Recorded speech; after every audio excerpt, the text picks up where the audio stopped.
दुनिया में सुनाई दे उसे कहते हैं खामोशी, जो आंखों में दिखाई दे उसे कहते हैं तूफान, जो आंखों में दिखाई दे उसे कहते हैं तूफान। जो ये दीवार का सुराग है साहब, जो ये दीवार का सुराग है, चाइना अमेरिका पाकिस्तान साजिशों का हिस्सा है, लेकिन हम इसे अपने घर का रोशनदान कहते हैं, लेकिन हम इसे अपने घर का रोशनदान कहते हैं। सम्मानित मंच, विद्वान शिक्षक और शिक्षिकाएं, गाँव से पधारे अतिथिगण एवं मेरे प्रिय सहपाठियों, मैं सुखीर सिंह सुनो रामेश्वर लाल 71वें गणतंत्र दिवस के उपलक्ष्य में आपके सामने विचार व्यक्त करना चाहता हूँ। आज़ादी का असली मतलब वही समझ सकता है जिसने कभी गुलामी की हो।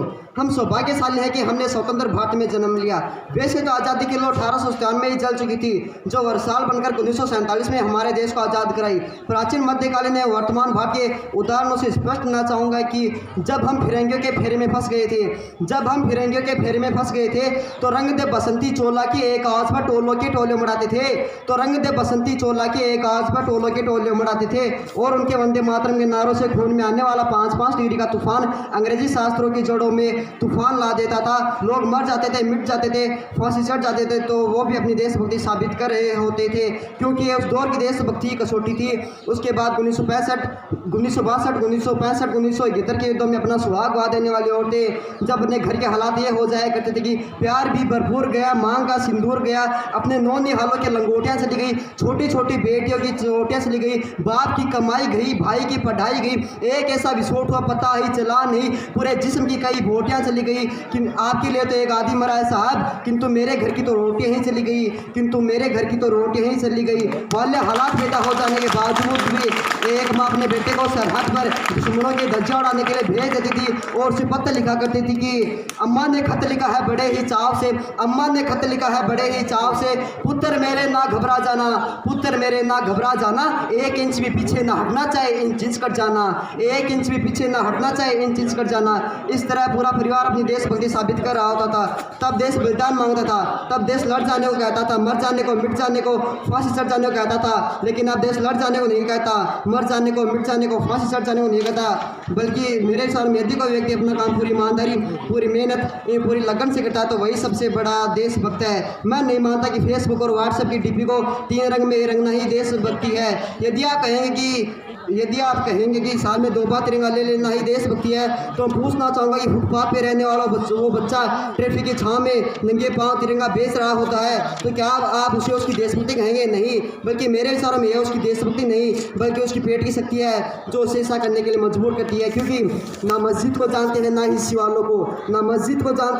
शिवालों को, जो पेट के भूखे होते हैं ना, वो सिर्फ भोजन के निवालों को जानते हैं, अपने परिवार, अपने समाज, अपने देश का समर्पण का भाव है देशभक्ति, अपने परिवार, अपने समाज, अपने देश का समर्पण का भाव है देशभक्ति। और हर देशद्रोही के जीवन में आने वाला तूफान है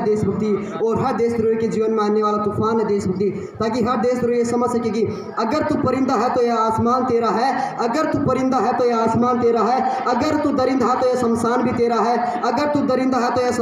तेरा है, भाईचारे से रहना तो रह इस जमीन पर, वरना है कब्र भी तेरा है और एक कब्रिस्तान भी तेरा है। लेकिन एक देशद्रोह से ज़्यादा देशभक्ति तब बात होती है जब एक बेटा अपने बूढ़े माँ बाप को वृद्धाश्रम की चौखट पर छोड़ आता है, करा होती है वो देशभक्ति। जब मुसीबतें फंसे लोगों की जान बचाने से ज़्यादा हम सेल्फी लेकर अपने लाइफ बढ़ाने में लगे रहते हैं।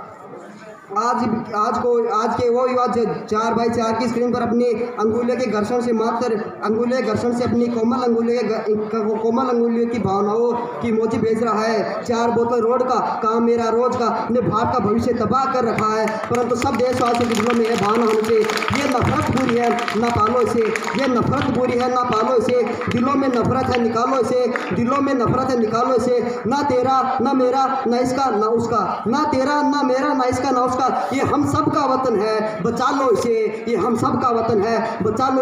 हम ना किसी समाज में जीते हैं जहाँ पत्थर की मौत को लगते हैं सो भोग और भूखे पैसे तड़पते सो जाते हैं लोग। मजदूर को मजदूर समझिए, मजबूर नहीं, गरीब को काम दीजिए, दान नहीं। अगर आप दान देने के इच्छुक है तो जीते जी रक्तदान दीजिए, और मरने के बाद अंगदान देकर किसी मरते हुए को जीवन दान दीजिए। यही सच्ची देशभक्ति और यही सच्चा राष्ट्र प्रेम है। ना सरकार मेरी है, ना रब मेरा है, ना ये बड़ा सा काम मेरा है, बस इतनी सी बात है गुरूर की मुझे कि मैं भारत भारत का हूँ और ये भारत मेरा है, ये देश मेरा राम है, ये देश मेरा राम है, मैं इसका हनुमान हूँ, मैं इसका हनुमान हूँ। छाती चीर कर देख लो अंदर बैठा हिंदुस्तान है, छाती चीर कर देख लो अंदर बैठा हिंदुस्तान है। कहा जाता है कि हम दुनिया के सबसे बड़े लोकतंत्र हैं, जहाँ हिंदू भी पैदा होते हैं, मुस्लिम सिख और ईसाई भी पैदा होते हैं, लेकिन बदकिस्मती है कि इंसान पैदा नहीं होते हैं। और मेरे विचारों में ना हिंदू की ज़रूरत है और ना ही मुस्लिम सिख और ईसाई की ज़रूरत है, लेकिन राष्ट्र निर्माण के लिए एक अच्छे इंसान की ज़रूरत है। ज़रा सोचकर देखिए, ये पेड़ पौधे और शाखाएं भी परेशान हो जाएं जब परिंदे भी हिंदू और मुसलमान हो जाएं।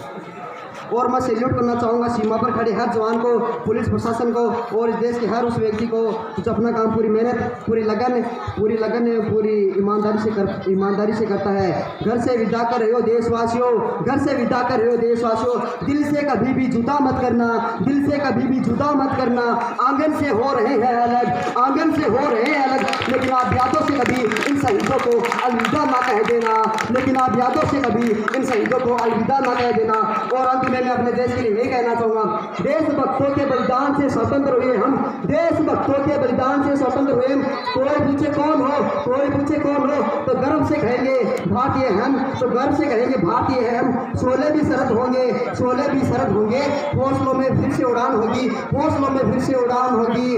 दुनिया सलामी देगी, दुनिया सलामी देगी, कदमों में आसमान होगा, कदमों में आसमान होगा। वो दिन दूर नहीं मेरे देशवासियों, वो दिन दूर नहीं मेरे देशवासियों, जब फिर से विश्व गुरु हमारा हिंदुस्तान होगा, जब फिर से विश्व गुरु हमारा हिंदुस्तान होगा। धन्यवाद। वंदे मातरम। जय हिंद।